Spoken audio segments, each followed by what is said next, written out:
Hello, voilà la rencontre Souffle Nouveau approche à grands pas. Dans une vingtaine de jours, nous y sommes et nous allons passer des moments dans la présence de Dieu. Nous avons besoin de la présence de Dieu, tout particulièrement dans ces moments que nous vivons actuellement. En France, comme vous le savez, la tension est palpable. Nous sommes à quelques jours de l'acte 9 des Gilets jaunes.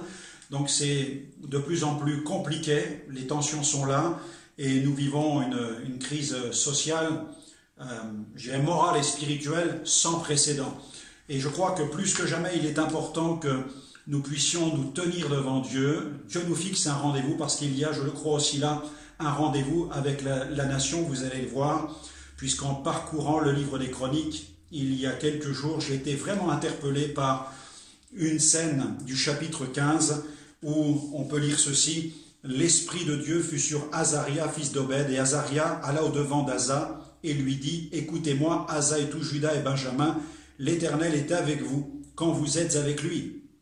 Si vous le cherchez, vous le trouverez, mais si vous l'abandonnez, il vous abandonnera. » Donc on a vraiment tout intérêt à chercher l'Éternel et à ne pas laisser les choses se dérouler de cette manière, en pratiquant la politique de l'autruche, mais au contraire, il nous faut être conséquents et user des armes spirituelles, comme nous l'enseigne la parole de Dieu.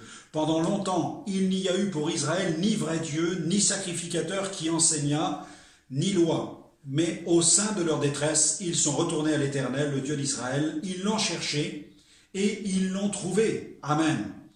Dans ces temps-là, point de sécurité pour ceux qui allaient et venaient, car il y avait de grands troubles parmi tous les habitants du pays.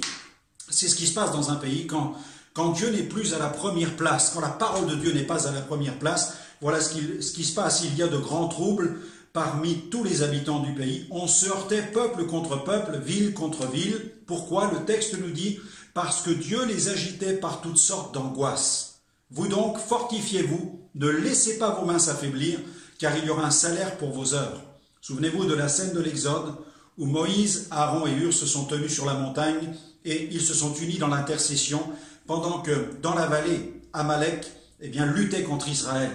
Et à chaque fois que Moïse tendait ses mains vers le ciel et qu'il était soutenu par Aaron et Hur, Israël était vainqueur. Et je crois qu'il nous faut mettre du temps à part.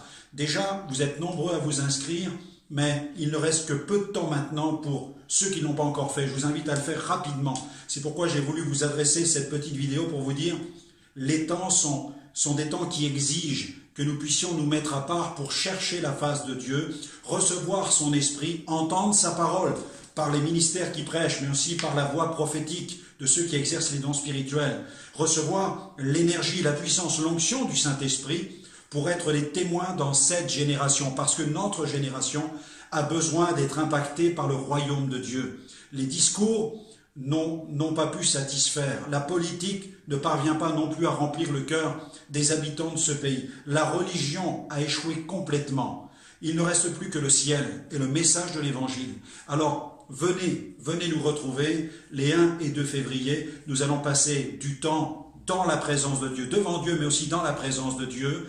Et le Seigneur va nous rafraîchir, nous vitaliser, nous remplir, nous vivifier, afin que nous puissions, dans cette nouvelle année, être à la hauteur du défi qui se présente à nous. Alors je vous donne rendez-vous, à très vite, que Dieu vous bénisse.